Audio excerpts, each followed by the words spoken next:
Рахмат. Кейінгі сөз депутат Маматалиев Марлен Абдрахмановичте. Рахмат, Дастанбек Артисбекович, саламатсыздар, урматтуу депутаттар, Алмазбек Акунжанович. Мына биздин премьер-министр айтты эле да. 1-февралга чейин жарандардын жеке маалыматтарын коргоо боюнча атайын мамлекеттик орган түзөм деп. Мына бүгүн 6-февраль. Ал эмне болду? Биз мамлекет болгондон кийин жарандардын укугун, өзгөчө жеке маалыматтарын сөз түрдө коргошубуз керек. Мен сизге азыр айтып берейин эмне болуп атат. Азыр 7000 сом төлөсөңүз, номер телефонун берсеңиз, сизге ошол кимге таандык экенин чыгарып берет. Детализация звонков деп 1 айда кимдер менен сүйлөшкөнүн чыгарып берет. 1 айда место расположения кимдер менен жүргөнүн, кайсы жерде жүргөнүн мына монтип чыгарып берет. Ачык айкын рекламада жүрөт. Дагы 7000, 8000 сом төлөп берсеңиз, автоунаа номерин берсеңиз, автоунаанын владелици ким? Кайсы камераларда, кайсы фотофиксацияларда, кандай штрафтары бар чыгарып берет. Керек болсо балдарын чыгарып берет. Канча баласы бар, кайсы жерлерде жүрөт алар. Мына керек болсо загран паспорттан, выездтерден бери чыгарып берет экен.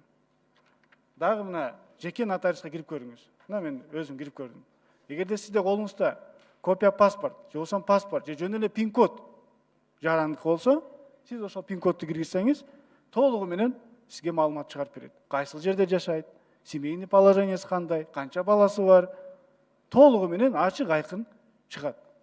Бул эмнени билдирет? Бул деген бизде ошол ГРЭСте, соцфонддо, налоговыйда болгон база данныхка доступ. Ошондой эле мобилдик операторлорго дагы доступ. Ошол жерде коррупционный схема бар. Ушул акчаларды бөлүшөт, анан каалаган мына маалыматтар чыгып кетип атат. Каалаган маалыматтарды алса болот. Мен ойлойм бул түптөн түйү менен туура эмес. Тез арада жана айтылган мамлекеттик орган түзүлүш керек. Ал эле эмес, керек болсо мына немеде жүрөт, рекламада. Паспортты чыгара албай атасыңарбы? Очередте турасыңарбы? Бизге төлөп бергиле, очередти жок кылып беребиз деп атат. Демек, ал жерде дагы ошол жерде чогуу иштеген сотрудниктердин коррупционный схемага киргизип алган.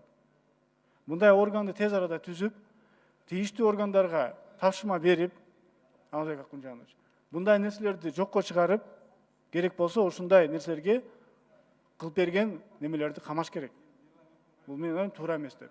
Анан Дастанбек Артисбекович, мындай органдар бүткүл дүйнөдө жогорку кеңештин астында болот экен, ушундагы бир тапшырма берип көрсөңүз, мүмкүн жогорку кеңештин астында мындай орган түзүш керек. Анткени конфликт интересов деп болуп калып атат. Мүмкүн ошол жерде дагы биз чечип койсок жакшы болот эле. Рахмат.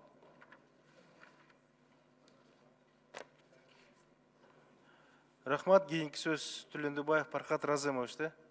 Спасибо.